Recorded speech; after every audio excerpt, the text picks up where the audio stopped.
नमस्कार मित्रों, स्वागत है आपका परम भक्ति साधना चैनल में। बहुत समय पहले मध्य देश में अश्वपति नाम के एक महान और धर्मात्मा राजा राज्य करते थे।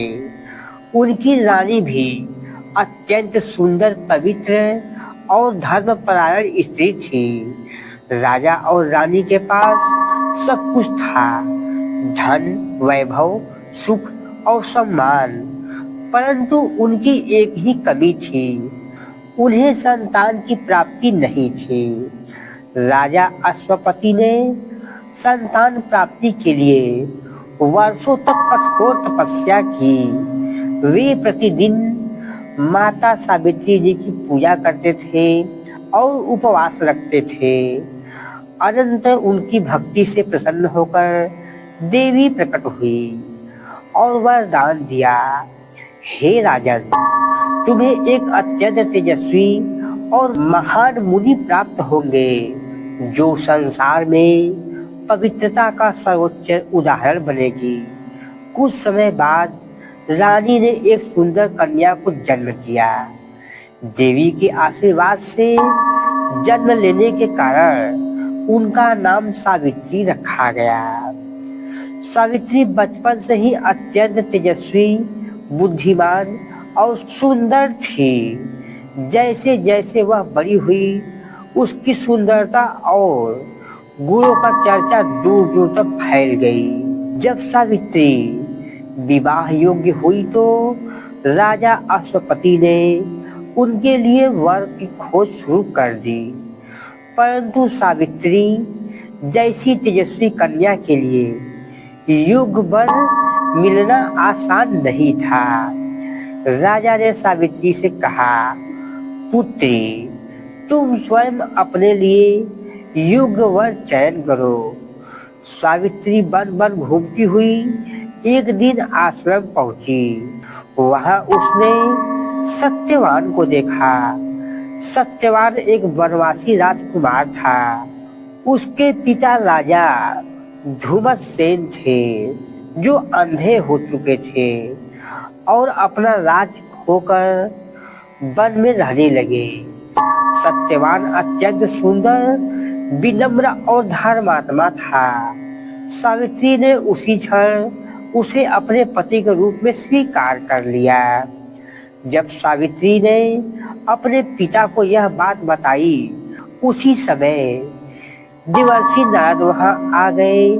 देवर्षि नारद ने कहा, राजन, सत्यवान गुरु में श्रेष्ठ है, परंतु उसकी आयु बहुत कम है। वह विवाह के केवल 1 वर्ष बाद ही मर जाएगा। यह सुनकर राजा अश्वपति चिंतित हो उठे। उन्होंने सावित्री से कहा, पुत्री, तुम किसी और को अपना पति चुन लो।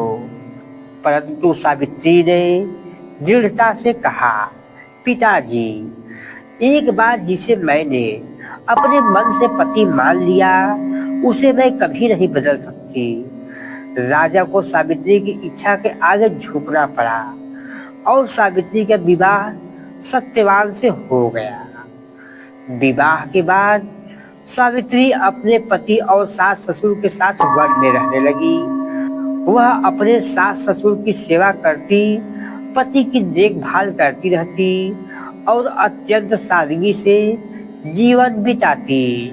समय बीतता गया। वह दिन पास आने लगा जब सत्यवान की मृत्यु निश्चित थी। सावित्री ने उस दिन से 3 दिन पहले ही कठोर व्रत और तपस्या शुरू कर दी। उसने भोजन और जल त्याग दिया और भगवान से प्रार्थना करने लगी। वह दुर्भाग्यपूर्ण दिन आ गया। सत्यवान लकड़ी काटने के लिए वन में गया। सावित्री भी उसके साथ गई। अचानक सत्यवान को चक्कर आने लगा और वह सावित्री की गोद में सिर रखकर लेट गया। कुछ ही क्षणों में उसकी सांसें रुक गई।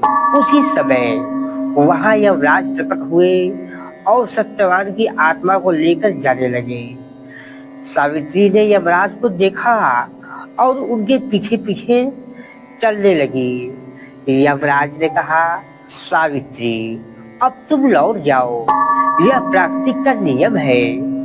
परंतु सावित्री ने कहा, जहाँ मेरे पति जाएंगे वहाँ मैं भी जाऊंगी। सावित्री की निष्ठा और भक्ति को देखकर यमराज प्रसन्न हुए।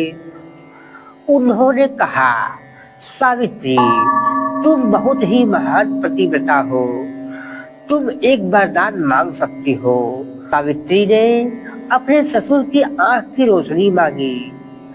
यमराज ने यह वरदान दे दिया।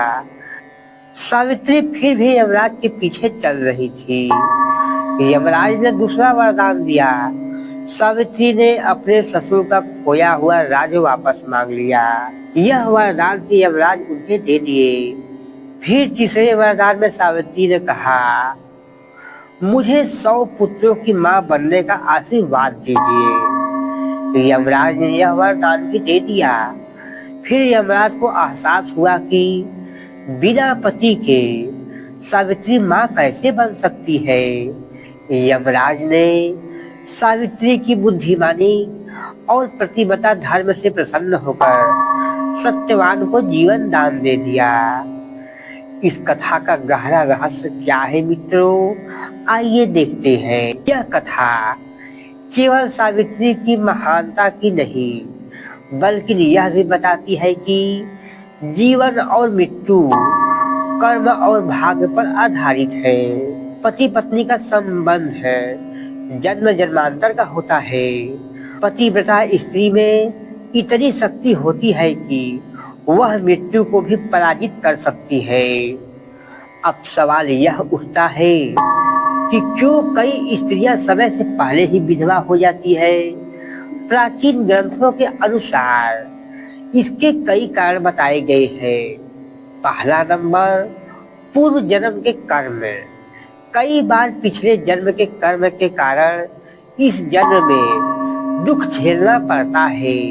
यदि किसी ने पिछले जन्म में अपने जीवन साथी को कष्ट दिया है तो इस जन्म में उसे वह दुख झेलना पड़ता है। दूसरा नंबर, भाग्य और आयु का निर्धारित। हर व्यक्ति की आयु जन्म के समय ही निर्धारित हो जाती है। जब आयु पूरी हो जाती है तो मृत्यु निश्चित होती है। तीसरा नंबर, पति पत्नी के कर्मों का प्रभाव। पति पत्नी दोनों के कर्म एक दूसरे के जीवन को प्रभावित करते हैं। चौथा नंबर, धर्म और अधर्म।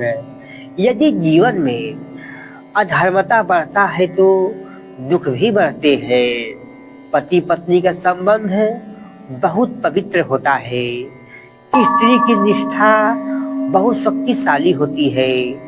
कर्मों का फल अवश्य ही मिलता है मित्रों। भक्ति और विश्वास से असंभव भी संभव हो जाता है। सावित्री और सत्यवान की कथा हमें यह सिखाती है कि सच्चा प्रेम और निष्ठा भक्ति मृत्यु को भी बदल सकती है। यह कथा बताती है कि विधवा होना केवल भाग्य नहीं, बल्कि कर्मों और जीवन के गहरे रहस्यों से जुड़ा हुआ है। सावित्री ने अपने प्रतिव्रता धर्म से अपने पति को मृत्यु से वापस ले लिया और संसार को यह संदेश दिया कि सच्ची निष्ठा सबसे बड़ी शक्ति है। तो मित्रों, आपको यह कथा कैसी लगी? कृपया करके अपने मन के विचारों को कमेंट बॉक्स में अवश्य ही लिखिएगा दोस्तों। और दोस्तों, आपने यदि कहीं चैनल को सब्सक्राइब नहीं किया है तो मैं अपने चैनल परम भक्ति साधना पर ऐसी ही कथा, कहानी, आध्यात्मिक किस्से इत्यादि लेकर आता रहता हूँ। तो मित्रों, इसका आनंद उठाने के लिए आप चैनल को लाइक करें, सब्सक्राइब करें और इसे अपने दोस्तों के साथ शेयर करें और कमेंट में हर हर महादेव लिखना ना भूलिएगा। धन्यवाद मित्रों। अब हम फिर मिलेंगे आपसे अगले वीडियो में।